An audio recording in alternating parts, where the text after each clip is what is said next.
24 वर्षों में पूरे राज्य में सरकारी विभागों के माध्यम से 41 करोड़ से ज्यादा जो है पौधे लगाए गए थे। नमस्कार, मैं प्रदीप हरसवाण। आप देख रहे हैं गारंटी एक्सप्रेस। सावन का महीना शुरू हो गया है और आज है उत्तराखंड का लोक पर्व हरेला।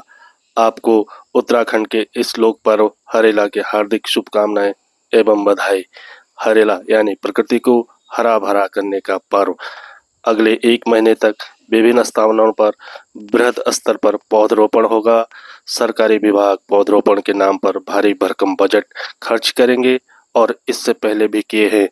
जानकारी मिली है कि राज्य गठन के बाद यानी पिछले 24 सालों में इस प्रदेश में 41 करोड़ पौधे रोपे गए हैं।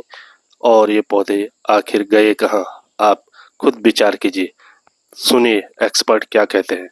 हरेला की बधाई। पूरे राज्य उत्तराखंड का माहौल इस समय हरेलामय हो रखा है। कोई 5,000, 50,000, 5 लाख, 50 लाख पेड़ लगाने की चारों तरफ बात हो रही है।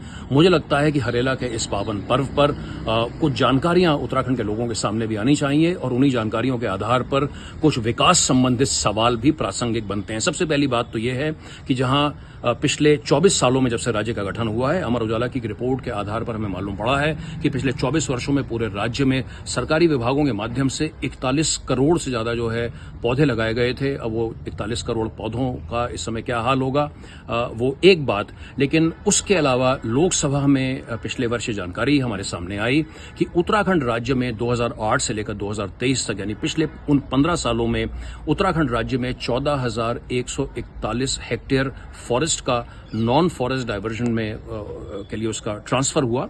इसको अगर बड़े सिंपल वे में देखें तो ये कह सकते हैं कि उत्तराखंड राज्य में पिछले 15 वर्षों में औसत प्रतिदिन 400 जंगल के पेड़ जो हैं, और ये खाली पेड़ नहीं है, उसके इर्द गिर्द एक पूरा जो ताना बाना है, पूरे पारिस्थितिकी तंत्र है, उसको फॉरेस्ट से लेकर के नॉन फॉरेस्ट एक्टिविटीज के लिए डाइवर्ट किया गया। तो एक तरफ तो जहां पेड़ लगाने की बात हो रही है, वहीं पर जो उत्तराखंड की हिस्ट्री है, जो डेटा है पिछले 15 साल का, वो हमें ये जानकारी देता है। इसी जानकारी के संदर्भ में उत्तराखंड में किस किस्म का विकास हो, किस किस्म का डेवलपमेंट मॉडल हो, मुझे लगता है कि हरेला के इस पावन पर्व पर यह बात भी होनी चाहिए।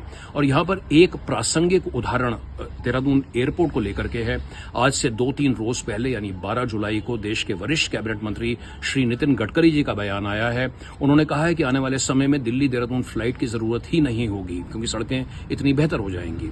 तो जहां पर एक तरफ एयरपोर्ट फ्लाइट की बंद होने की बात हो रही है, वहीं पर उत्तराखंड सरकार एयरपोर्ट से लगे हुए 87 हेक्टेयर जंगल की बात कर रही है, उसकी मांग कर रही है ताकि एयरपोर्ट का विस्तारीकरण हो सके। मैं इस बात को जानता हूं कि उस एयरपोर्ट से सिर्फ दिल्ली के लिए फ्लाइट नहीं जाती हैं, लेकिन ये मुंह में राम बगल में छुरी वाला जो उत्तराखंड राज्य में मॉडल है कि एक तरफ तो आप पेड़ लगाइए यानी पौधा लगाइए, सेल्फी खिंचवाइए और उसी के बाद में अगले ही क्षण जो है पेड़ों पर आरियां चलवा दें।